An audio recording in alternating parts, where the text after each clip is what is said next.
Alors, la grande famille des énergies marines renouvelables réunit toutes les énergies, les technologies qui vont capter le vent, le courant, la houle et les gradients de température et de salinité. Donc, pour le premier, pour le vent, qui est une énergie qui est disponible en mer, on parle d'éolien qui sera posé sur le fond de l'océan ou bien flottant.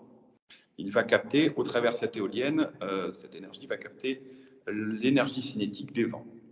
Le gros avantage des vents en mer, c'est qu'ils sont plus prédictibles et qu'ils sont moins gênés par des reliefs, puisque les étendues, évidemment, sont planes.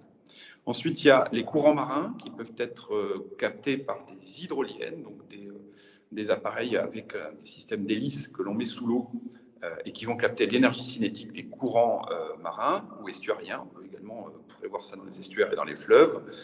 C'est une énergie qui est à peu près sur l'ensemble de la planète, mais à des endroits où les profondeurs d'eau ne sont pas très importantes et où, évidemment, le plateau continental, c'est-à-dire la partie du continent qui est sous l'eau, a une influence sur ces courants qui sont accélérés par ces détroits, par ces rétrécissements de l'écoulement. Ensuite, on a l'énergie de la houle, que l'on appelle l'énergie houlomoteur, qui peut être au large d'une côte ou bien parfois à la côte, sur le littoral.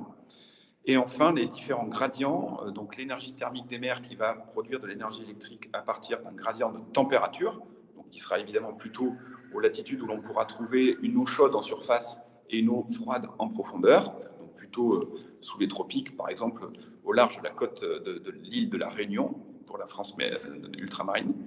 Et puis enfin, l'énergie osmotique, qui est une énergie qui produira des électrons renouvelables à partir d'un gradient de salinité entre une eau qui sera douce et une eau qui sera salée, qui sera séparée par une membrane semi-perméable, et tout simplement par le principe de l'osmose, cette énergie pourra produire de l'énergie électrique.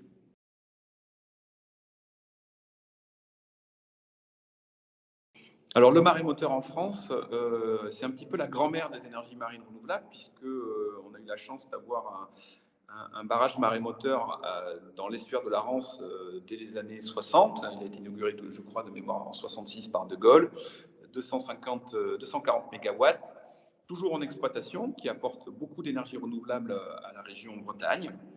La difficulté de ce marémoteur, c'est qu'il ne respecte pas parfaitement les enjeux environnementaux que l'on se pose dans les années 2000 et avec l'émergence des autres énergies marines renouvelables. Donc, on n'a pas trop l'habitude de le classer parmi les énergies marines renouvelables. Par contre, on a beaucoup d'espoir à ce qu'il y ait un nouveau marémoteur qui arrive.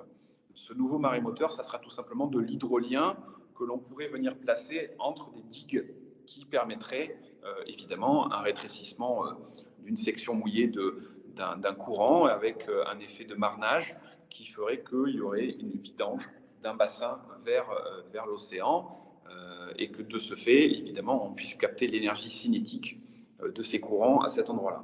Donc il y a quelques essais sur les côtes anglaises, peut-être aussi du côté de la région des Hauts-de-France sur notre littoral.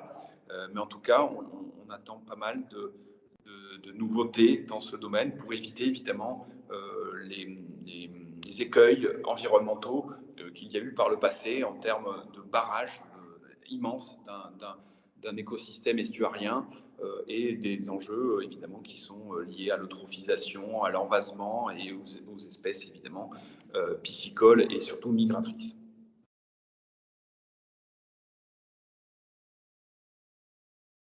Alors, ces différentes technologies, elles ont une histoire un peu différente, avec des vitesses différentes. Donc, il y a certaines technologies qui sont moins matures que d'autres. Donc, les moins matures, donc celles qui sont encore au stade de développement des laboratoires, qui s'essayent dans des laboratoires pour qu'on puisse sortir la meilleure efficience énergétique de ces énergies. On parle plutôt de l'osmotique, donc l'énergie des gradients de salinité, et l'énergie thermique des mers. Ensuite, en allant vers cette maturité, il y a l'énergie de la houle, le houlomoteur, qui est en train actuellement à l'échelle de la planète de tester des démonstrateurs un petit peu partout dans des sites d'essai, en Écosse, en Espagne, en France, sur le bassin méditerranéen également. Et on espère qu'après ces tests, évidemment, la maturité sera encore un petit peu meilleure et il y aura des développements de ces technologies. Et ensuite, on a l'hydrolien et également l'éolien flottant, qui sont au stade de développement de fermes pilotes, c'est-à-dire que c'est une ferme en mer de 4, 5, 6 machines, donc hydroliennes ou éoliennes flottantes, pour que l'on puisse comprendre encore un petit peu mieux les interactions entre ces machines et évidemment améliorer les coûts de ces énergies de façon à ce qu'elles soient rentables et économiquement viables face à d'autres énergies renouvelables. Enfin, la plus mature de cette grande famille des énergies marines renouvelables, c'est l'éolien posé. On en voit apparaître de plus en plus au large des côtes métropolitaines en France, puisque le premier parc au large de Saint-Nazaire est en train d'être construit, avec plus de 70 éoliennes qui ont été posées. Il est en train d'être raccordé au réseau électrique à l'heure actuelle. Et puis, cette énergie, elle a des bonnes nouvelles en France, puisqu'elle crée pas mal d'emplois, et elle est mature dans le sens de l'économie. Le dernier parc qui a été attribué en France, il a été attribué au large de Dunkerque, et l'énergie produite sur ce parc a été attribuée à un prix de 44 € du mégawattheure. Pour vous donner une idée, votre énergie, vous l'achetez entre 65 et 70 € du mégawattheure. Donc cette attribution de ce parc prouve que cette énergie, elle est en dessous du prix de marché, et donc évidemment, elle est mature et elle n'a pas besoin et plus besoin d'argent public pour se développer.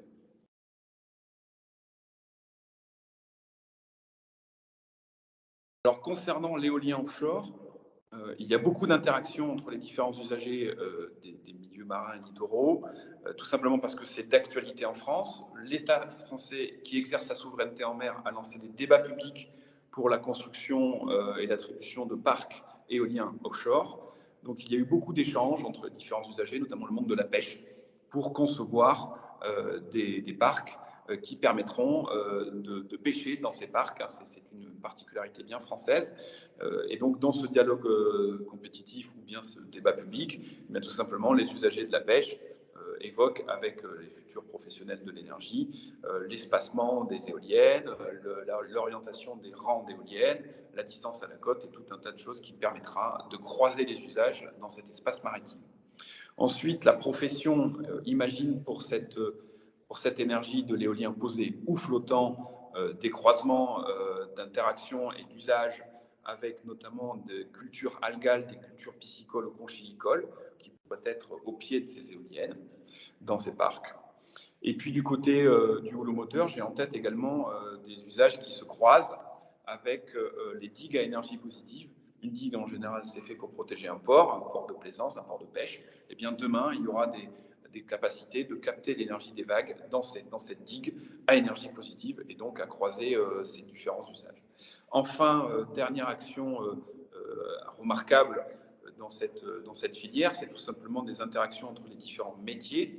Aujourd'hui, aller exploiter un parc éolien offshore ou hydrolien ou le moteur, c'est tout simplement des énergéticiens qu'il faut former au monde de la mer. Et donc, évidemment, les professionnels marins de ces espaces partagés ont une expérience incroyable qu'il faudra transmettre et construire ensemble de nouveaux métiers d'exploitants, de pilotes de bateaux qui emmènent du personnel pour maintenir en condition opérationnelle des éoliennes. Eh bien, tout simplement, ces métiers sont à mariniser à partir de ces expériences de ces usagers.